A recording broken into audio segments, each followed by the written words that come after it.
विश्वदेव्यावते पृथिव्या सधस्ते अंगिरस्पत्सावयन्तु खे नास्वा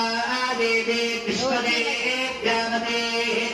जय श्री राम जय श्री राम जय श्री राम जय श्री राम जय श्री राम जय श्री राम श्री राम रघुनाथाय रघुनाथाय अरविंद आयताक्षं नामं वत्सावयन्तु खे जनायस्वाच्छन्नवत्रा वेदे विश्वदेव्यावते पृथिव्या सधस्ते अंगिरस्पत्पादन्तु खे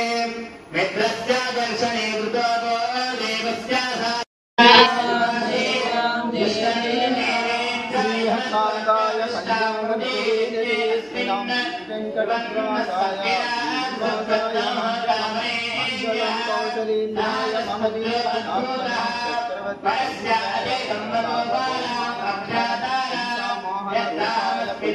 श्रीहस्ताय अग्नुराजस्पूषाय बृहते हवामहे इरम्मदं बृहदर्थं जयत्रं जयता विश्वगन्मने स्वाहा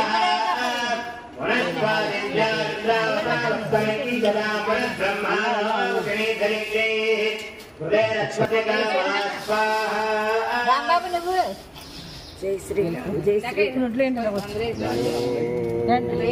सहस्रशीर्षा पुरुषा सहस्राक्षा सहस्रपा सहस्रशीर्षा पुरुषा सहस्राक्षा सहस्रपा सभूमि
राम जय राम जय जय राम श्री राम जय राम जय जय राम श्री राम जय राम जय जय राम श्री राम जय राम जय जय राम श्री राम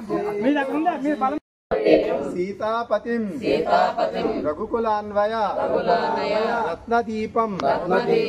आजानबाहुं मरविंद राम जय राम जय जय राम श्री राम जय राम जय जय राम श्री राम जय राम जय जय राम श्री राम जय राम जय जय राम श्री राम जय राम जय जय राम श्री राम जय राम जय जय राम 14వ కోటి తలంబరాల జ్ఞాన యజ్ఞంలో భాగంగా ఈరోజు భద్రాచల శ్రీ సీతారామచంద్రస్వామి దేవస్థానంకు వరి విత్తనాలు తీసుకుని వచ్చి ప్రత్యేకించి పూజలు చేయించి ఈ పూజ చేసినటువంటి ఈ విత్తన శుద్ధి పూజ అయినటువంటి విత్తనాలు తీసుకుని వెళ్ళి ఆంధ్రప్రదేశ్ తూర్పుగోదావరి జిల్లా గోకవరం మండలం అచ్యుతాపురం సర్వే నెంబర్ 16/12లో శ్రీరామ పాదక్షేత్రంలో చక్కగా భక్తులందరూ కూడా వానర వేషధారణతో విత్తనాలు జల్లి పంట పండించి పండిన తర్వాత అవన్నీ కూడా 4 రాష్ట్రాల 5,000 మందికి గోటితో వలవడానికి పంపిణీ చేసి ఒలిచినటువంటి ఈ కోటి తలంబ్రాలను 14వసారి భద్రాచలానికి, 3వసారి అయోధ్య, 7వసారి ఒంటిమిట్టకి పంపడంలో భాగంగా ఈ క్రతువు జరుగుతుంది. శ్రీరామ తత్వాన్ని ప్రచారం చేయడంలో భాగంగా ఈ యజ్ఞం నిర్వహించడం జరుగుతుంది. ఇది తూర్పుగోదావరి జిల్లా కోరుకొండ శ్రీకృష్ణ చైతన్య సంఘం ఆధ్వర్యంలో నిర్వహించడం జరుగుతుంది. జై శ్రీరామ్.